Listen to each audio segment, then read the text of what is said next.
tous pour notre troisième rencontre débat dans le cadre de du Festival de Thau.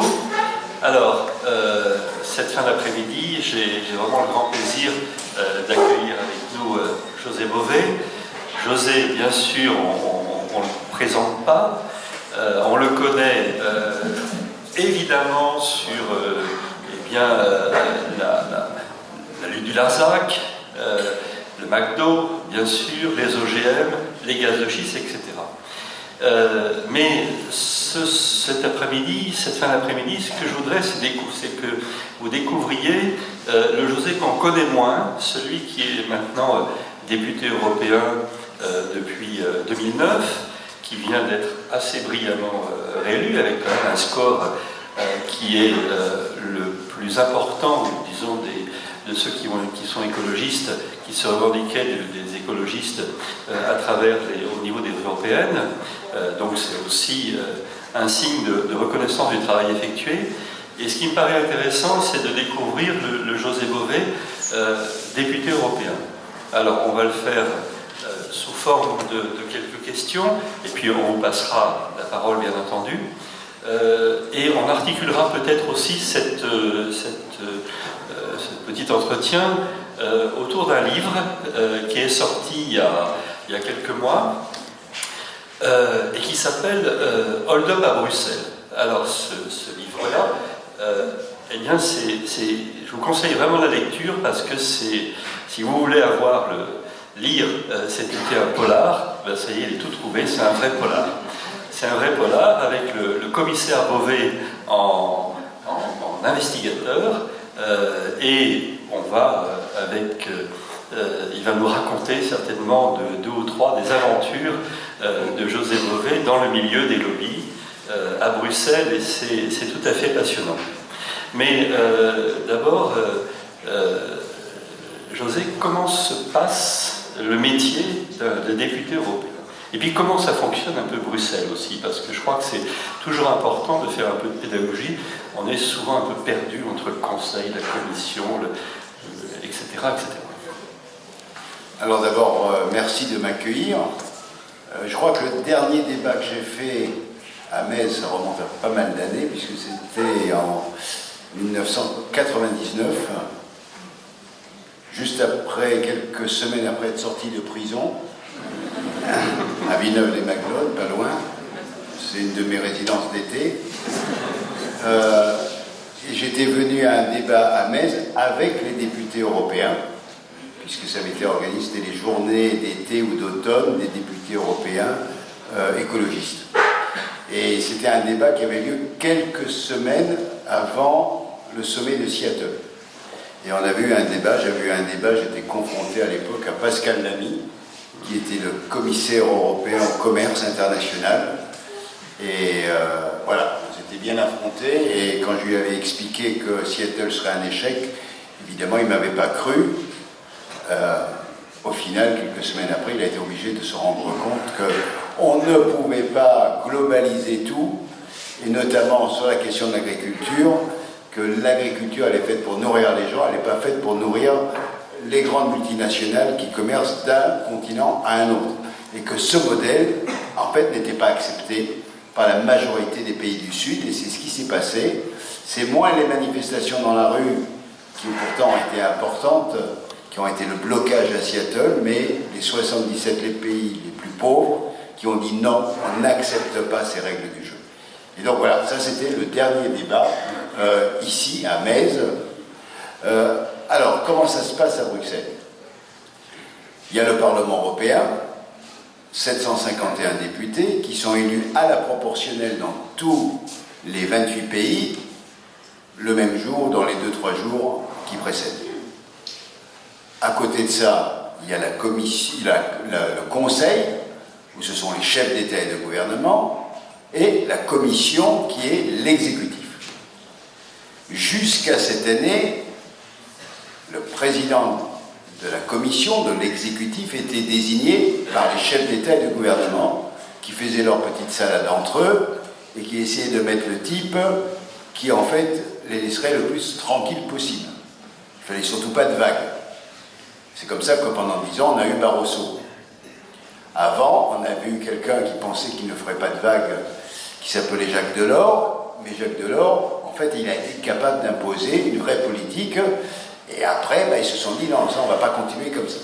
Bref, les parlementaires européens, il y a 2 ans, 3 ans, donc dans la précédente mandature, quand j'y étais déjà, ont décidé de dire, on ne peut pas continuer comme ça, et on va imposer une nouvelle règle du jeu, qui est que le président de la Commission sera directement lié à l'élection du Parlement européen et que c'est le parti qui arrivera en tête qui aura la légitimité pour présenter son candidat, chaque parti présentant son ou sa candidate pendant la période de l'élection européenne. Et donc c'est ce qui s'est passé, et donc moi-même j'ai été désigné comme co-candidat pour les Verts européens, donc j'ai fait la campagne aussi dans les pays européens, puis il y avait un candidat pour les socialistes, un pour la gauche de la gauche, et un pour les conservateurs et un pour les libéraux. Et donc cette campagne s'est menée, et au soir du résultat, c'est Jean-Claude Juncker, donc membre du PPE des partis conservateurs, qui est arrivé en tête. Les chefs d'État et de gouvernement n'étaient pas du tout d'accord pour se faire imposer ça. Et là, le Parlement a dit, tout parti confondu, il y a une règle du jeu qui a été fixée, démocratiquement.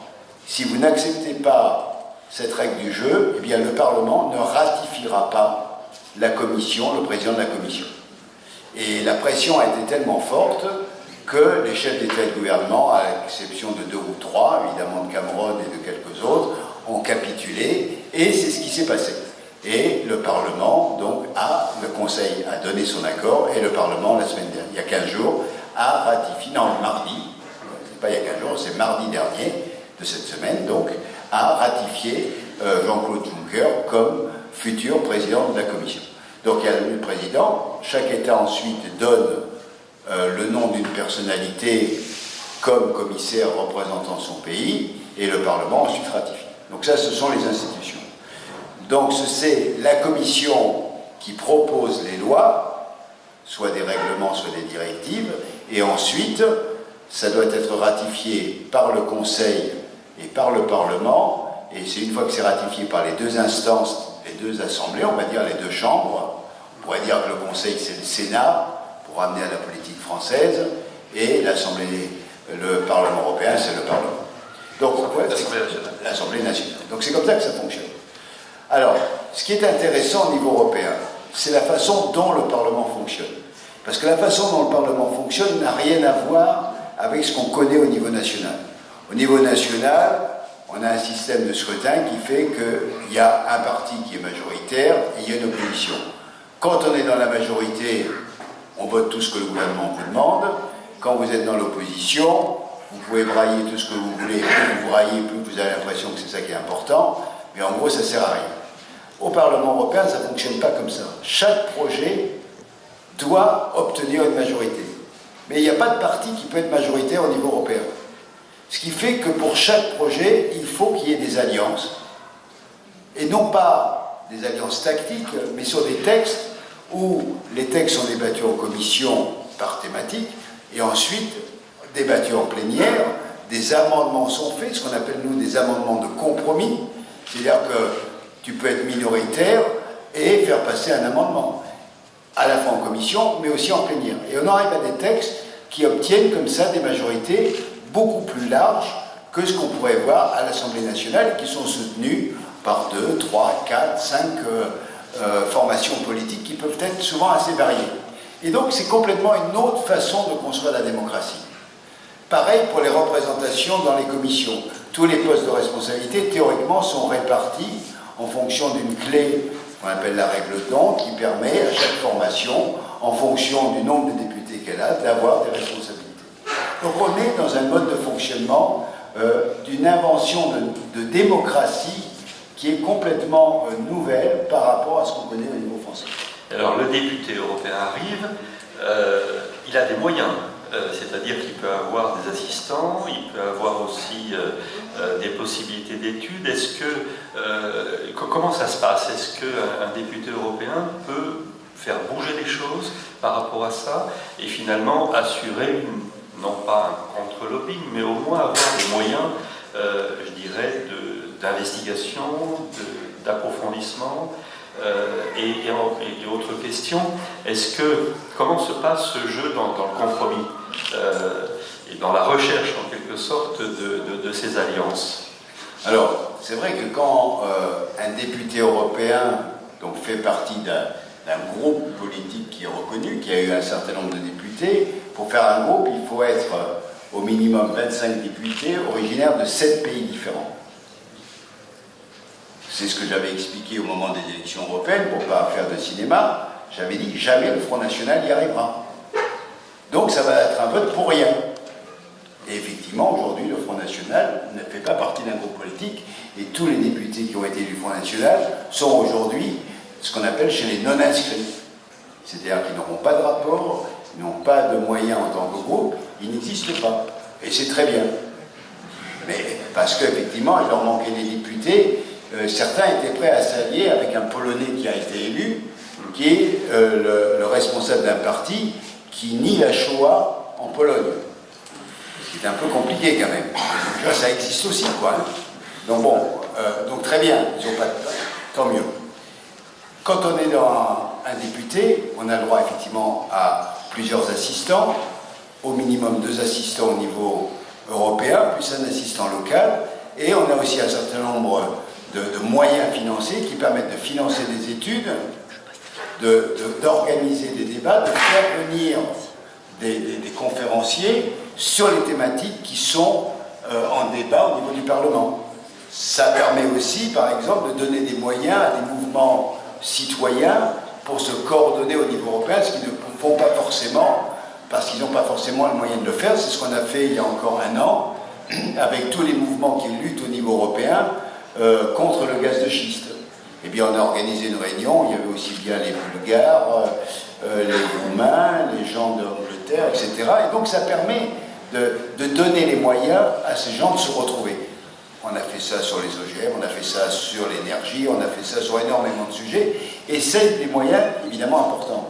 Mais aussi, on peut financer des études qui permettent à des experts, par exemple un mégawatt, de pouvoir aussi travailler. Et donc ça aussi, c'est un travail qui est important. Et aussi, on participe à des délégations avec d'autres pays.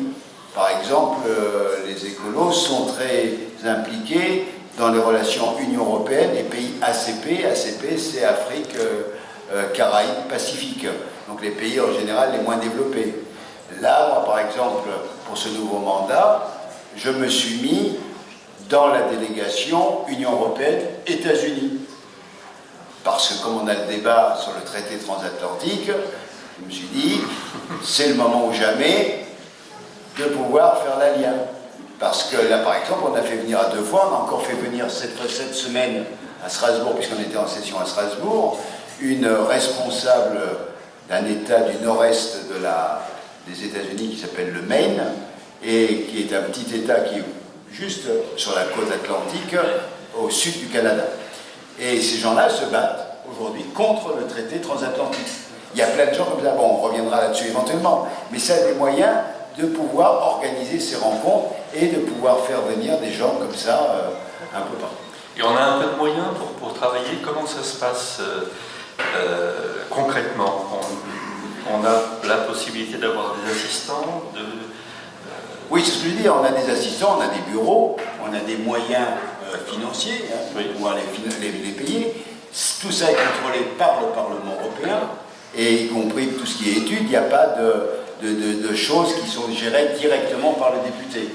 Donc on n'a pas une enveloppe comme à l'Assemblée nationale discrétionnaire où chacun peut faire du saupoudrage local. Et si tu es quelqu'un qui va dans ton sens, c'est peut-être le droit à une bonne enveloppe, celui qui n'est pas dans mon sens, il n'a rien. Au niveau du Parlement européen, ça ne fonctionne pas comme ça. Tout est géré directement par le Parlement. Donc quand tu fais un projet, ça passe par ton groupe et tu obtiens le financement sur dossier qui a été fait. Si on travaille avec vous, il y aura le tampon du groupe du Parlement européen sur le document pour bien montrer que ce document on n'est pas dans... Donc il y a beaucoup plus de transparence. Par contre, quelque chose qui est important et que le député peut faire, pour lequel il a des moyens humains et démocratiques, c'est effectivement face à tout ce qui est lobby. Et ça, effectivement, c'est souvent un aspect, moi, que j'ai découvert au Parlement européen, c'est qu'on a une structure très... où la transparence existe dans les institutions. Simplement, elle n'existe que si on s'en sert. Si on ne se sert pas des outils à notre disposition, on n'a aucune information.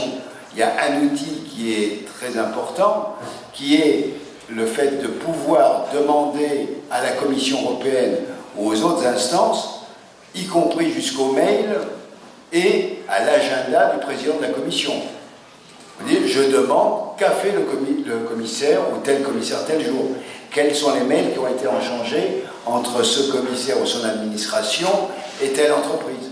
Et ils sont tenus de vous les donner. À partir du moment où vous rentrez dans des dossiers, si vous êtes capable d'avoir ces éléments-là, ben ça permet énormément de voir la réalité. Et ça, effectivement, c'est un combat. Le combat pour la transparence est un combat central au niveau européen.